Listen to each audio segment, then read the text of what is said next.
Hi everyone, Janie here, and today I'm going to show you a quick and easy way to make soap using Melt and Pour soap base that comes in a variety of options and can be found at Michael's or other craft stores and on Amazon. And from Craspire, I'm going to be using the silicone candle mold that is shaped like a ball of yarn, and I think it is absolutely adorable, and it's great for making soap, not just candles. And Craspire has a wide variety of silicone molds for making candles and soap, and I will have links below in the description box to their website. Now, before I start showing you how to make soap, I wanted to show you the unmolding of the very first soap I made using this mold so that you can see how beautifully it works. And now for the reveal and to see how easy I can get it out of the mold. So let's see. Woo! It's really stretchy, so I like that. I think it's going to be easy to get it out of the mold. And it is! Look at that! It looks just like a ball of yarn. Is that the cutest thing ever? Oh my gosh. Okay, so now that I've showed you the reveal, we're actually going to work backwards now. We're going to head into the kitchen, and I'm going to show you how to make soap. Before we get started in the kitchen, I wanted to show you some of the supplies that I'm going to be using. So I have a glass measuring cup and a wooden stir stick. You can also use large craft sticks, a paint stir stick, or even just a spatula. It doesn't matter. And I have a cutting board. And also I'll be using a knife that I'm not showing you here. And the reason for that is I use it to cut these, I don't know what you call them, blocks of soap, because I use Melt and Pour soap. Okay? And that's not a brand. That is a type of soap that you just melt it and you add whatever you want to it. You add your colors, you add your scents, whatever you want to add to it, but this is, the basic part. So that's what I need the cutting board for. And just so you know, you can get Melt and Pour soap in different ways. This one comes where you still have to cut them, but they're like in little blocks in there. And you can pick things up like this at Michael's, or there are places online that sell Melt and Pour soap. And of course, the mold. This is the mold that I'm going to be using today to make the ball of yarn, but you can use a variety of molds, and I do suggest using the silicone molds over the plastic molds. They're easier to release. I also put a little alcohol. Well, let's turn it that way so you can see that it's alcohol, and a little spray bottle, because when you're making soap, if it has little bubbles on the top, you can just give it a little spritz and it'll break up the bubbles that are on the top. And measuring spoons, I prefer to use stainless steel measuring spoons, but these are great for your whatever scent or fragrance you're putting in, or even other additives.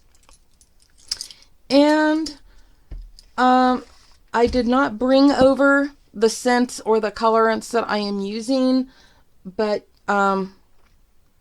if you want, let me go grab them really quick. Okay, so these are the colorants that I like to use. You could probably use food coloring, but I've never tried that. And then for fragrances, you can get them in small bottles like this, or all the way up to large bottles like this. They come in a variety of sizes. And another wonderful thing to use, probably one of my favorite things to use, is essential oils. And I have actually a variety. This one is lemongrass, and I haven't used that one in a while. But two of my favorites to use are peppermint oil and lavender. So those are just a few ways of getting the colorants and the scents, to use. And basically, I think I've shown you everything that I'm going to be using today. So let's head to the kitchen and get started.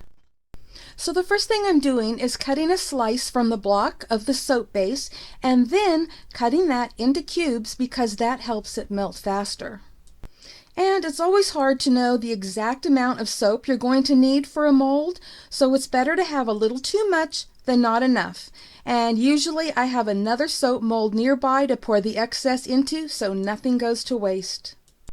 Once I have that all cut up, I put it into the glass measuring cup and into the microwave. The time will depend on the amount of soap that you're melting, and for just a small amount it should only take about 30 seconds to 45 seconds, and it's good to stop along the way and give it a stir. If you were doing a larger amount, then you would start off with 1 minute and then after that stir it about every 30 seconds. While we're waiting, I just wanted to remind you that this is soap. This is no different than soaps you would use to wash your dishes or take a shower or do your laundry. It is not toxic, so you don't have to worry about using any of your dishes or utensils to make this. But if you have any concerns, you can always keep a measuring cup and utensils just for your soap making.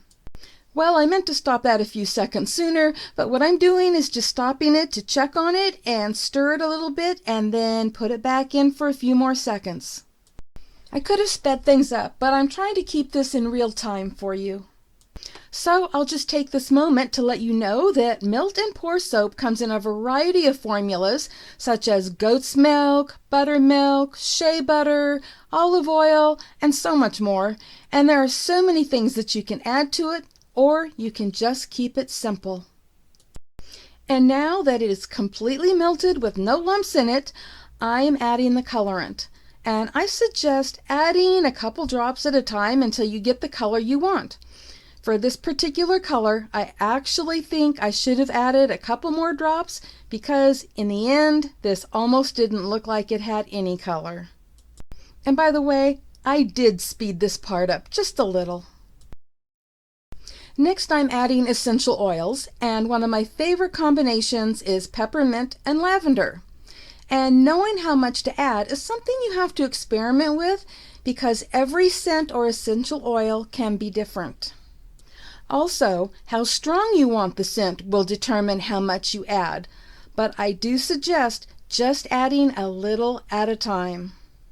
Okay, it's ready to pour into the mold, and I have the mold sitting on that tray so that I can easily move it without spilling it because I'm going to be putting this in the refrigerator to speed up the process. It can also be put in the freezer for about 30 minutes to an hour, or you can just leave it out overnight.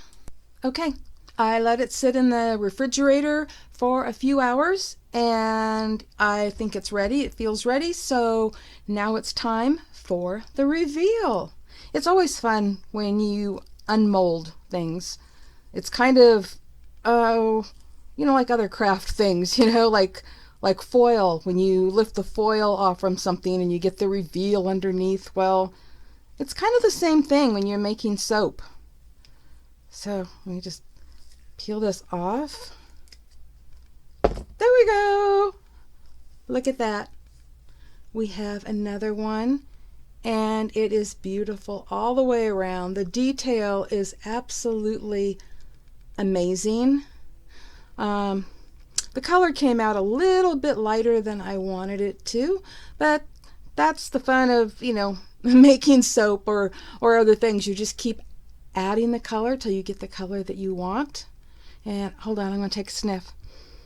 Oh, it smells so beautiful. I love it. The lavender and the peppermint are probably one of my favorite combinations. Of course, I also like cucumber mint and things like that. But there you go. This mold is awesome. I love that it is so flexible and it is so thick. And I love the detail that you get with it. And I'm going to be checking out more of these molds at Craspire. And this is listed as a candle mold, and to be honest with you, I'm not sure how to get the wick in and where it comes out unless I kind of poke a hole through. But I'm kind of new to making candles, so I have a lot to learn, but I have been making soap for a while, and so I think I'll continue using this to make soap.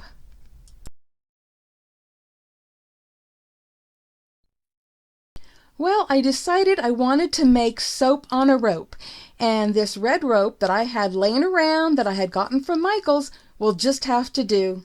So I cut off what looked to be the right amount and tied a knot in the end of it, and then made up another batch of soap. And I poured that into the mold and then added the rope and then poured in the rest. Of course, as you can see, the soap was already starting to solidify because I brought it into the craft room and was taking too long to do this. But I did go back to the kitchen and heat it up a little bit more and finished filling the mold. And I used a clothespin to hold the rope in place. Well, it was getting late and I forgot to record the unmolding of the soap, but here is what it looks like, and I am totally thrilled with how it turned out. If you have never made soap before, I hope my video has shown you how easy it is to do, and I will have links below to the mold that I used, as well as other soap and candle making molds on the Craspire website, and a discount code should you decide to shop there. And I will also have links below to where you can find melt and pour soap and other supplies. Thanks so much for stopping by, and happy crafting, everyone. Bye-bye.